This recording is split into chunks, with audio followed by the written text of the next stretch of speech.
ፖሊ ማርኬት የሪፈራል ሪዋርድ ፕሮግራም ላይ ለመሳተፍ ማወቅ ያለብን 3 መሰረታዊ ነገሮችን በዚህ ቪዲዮ የማሳያችሁ ይሆናል።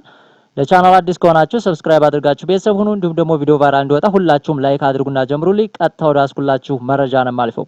ፖሊ ማርኬት ላይ እንደምትመለከቱት እንግዲህ ከ5 እስከ 10 ዶላር በአንድ ሰው በሪፈራል ይሰጣቸዋል። ነገር ግን የሚሰጣችሁ የመጀመሪያ እናንተ አካውንታችሁ ላይ ከ20 ዶላር በላይ ሊኖራችሁ ይገባል። አትሊስት ማለት ነው 20 ዶላር ካላችሁ አችሉም 19 ስለሚሆን 19 ነጥብ ምናምን ስለሚሆን ማለት ነው 21 ቢኖራችሁ የተመረጠ ነው። ምክንያቱም ትራንስፈር ስታደርጉት የትራንዛክሽን ፊ ስላለ ማለት ነው። እሱን የመጀመሪያ ዲፖዚት ማድረግ አለባችሁ። አንደኛው እሱ ነው። በሁለተኛ ደረጃ ደግሞ በእናንተ ስር ያሉት ሰዎች እነሱም 21 ዶላር ሊኖራቸው ይገባል። ዲፖዚት ማድረግ አለባቸው ማለት ነው። እናንተ ዲፖዚት የምታደርጉት የሪፈራል ሊንኩን ለማግኘት ነው። እነሱ ደግሞ አሁንም በእናንተ ስር ሆነው ስለገቡ ብቻ አይሰጣቸውም። ስለዚህ ምን ማድረግ አለባቸው? ዲፖዚት ማድረግ አለባቸው ማለት ነው እንደምትመለከቱት። ስለዚህ ይሄን ኢንፎርሜሽን ትሞሉና ወደታች አለውን። በሶስተኛ ደረጃ የደብ አካውንት ያስፈልጋቸዋል ማለት ነው። በደብ ቴክኖሎጂ ነው የሚከፍለው። ስለዚህ እሱንም እንመለከተዋለን። ወደ ደብ ቴክኖሎጂ ቀጥታ እንደገባችሁ በዛው ኢንፎርሜሽኑ የሚያልቅ ነው። ቀጥታ እዚሁ ላይ ባሳዩኋችሁ ማለት ነው። እዚሁ ላይ ትገቡና ቀጥታ ትገባላችሁ። ከዛ በኋላ ደግሞ የሚጠብቃችሁ ምን ይጠብቃችኋል? ቢያንስ ከ3 ቀን ከ4 ቀን በላይ ሊቆይ ይችላል ፔንዲንግ ብሎ ማለት ነው። እንደምትመለከቱት እኔ ከ3 ቀን በፊት ነው የሞላሁት። ነገር ግን ኢንፎርሜሽኑ ማለት ነው ደብ ከዚህ ቀደም ካስታወሳችሁ ደብ እንግዲህ የደብ ቴክኖሎጂ በፐርፕሌክሲቲ ሪዋርድ ፐርፕሌክሲቲ ኮሜንት የተባለው ማለት ነው ብዙ ሪዋርዶችን የሸለመው በዚህ ፕላትፎርም ነው ማለት በሪዋርድ ፕሮግራም የተሳተፍንበት ማለት ነው። ስለዚህ አካውንት የግድ የባንክ አካውንታቸውን ሳይቀር የምታስቀምጡበት በደብ የሚባለው ላይ ነው ማለት ነው።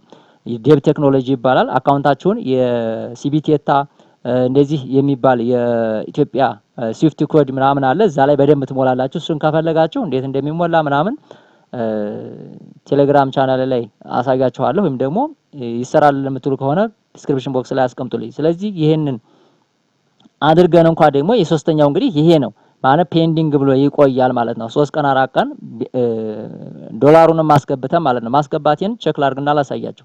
እዚህ ቦታ ላይ እንደምትመለከቱት እኔ አስገብቼ 21 ዶላር ነው ያስገባሁት። ወደዛው ደግሞ ምን አደረኩት? ዊዝድሮ አደረኩት ማለት ነው። እንደምትም 20.9 አካስገብቼ ኦልሞስት የሚቆርጠ ያን ያህል ብዙም የሚቆርጠ የለም። ነገር ግን ከባይናንስም የሆነች ስታስገቡ የሚቆርጣ ስላለች ማለት ነው።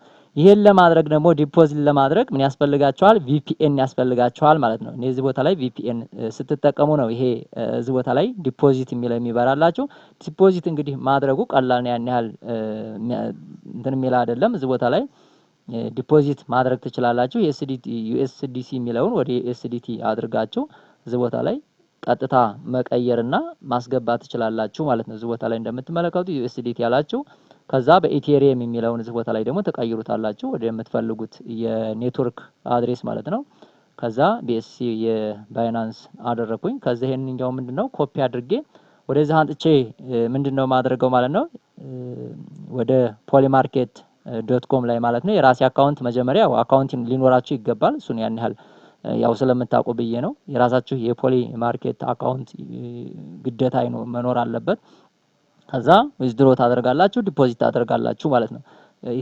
ይሄን ይመስላል እንግዲህ ፖሊ ማርኬት ጋር ያለው ማለት ነው። ትንሽ ቻሌንጅ ያደርጋል። ምክንያቱም በእናንተ ኢቭን ይሄን ላግኝ ካላችሁ በራሳችሁ ልታደርጉ ትችላላችሁ። በ2 በ3 አካውንት ከፍታችሁ መሞከር ትችላላችሁ። ይሄን ዶላር ለማግኘት ማለት ነው። ቢያንስ 15 ዶላር 20 ዶላር አካባቢ ለማግኘት ምን ማድረግ ይጠበቅባችኋል? ያው አትሊስት 21 ዶላር ካላችሁ ይሄንን አካውንት ከፍታችሁ መጠቀም ትችላላችሁ። እንዲሁም ደግሞ ጓደኞቻችሁ ታማኝ ጓደኞቻችሁ ጋር ተላልካችሁ ይሄን የሪፈራል ፕሮግራም መሳተፍ ትችላላችሁ። እንዲሁም ደግሞ ብዙ የሶሻል ሚዲያው እውቀቱ ያላችሁ ከሆናችሁ ሊንክ በማስቀመጥ አሁንም ልትጠቀሙ ትችላላችሁ። ነገር ግን ትንሽ ዝም ብለን ይሄ የሌለን ሰዎች ለመሳተፍ ትንሽ ከበድ ይላል። ምክንያቱም የግድ 20 ዶላር ያስፈልገናል፣ ያ 21 ዶላር ያስፈልገናል። 21 ዶላር ደግሞ ማግኘት ለብዙዎቻችን ከባድ ሊሆን ይችላልና ይህን ከግምት ውስጥ በማስገባት ይህን ቪዲዮ ልሰራላችሁ ወድጃለሁ። ስለነበረን ጊዜ አመሰግናለሁ። በሌላ ቪዲዮ እስከምንገናኝ መልካም ጊዜ፣ ክበሩልኝ። አመሰግናለሁ ወንድሞች እህቶች።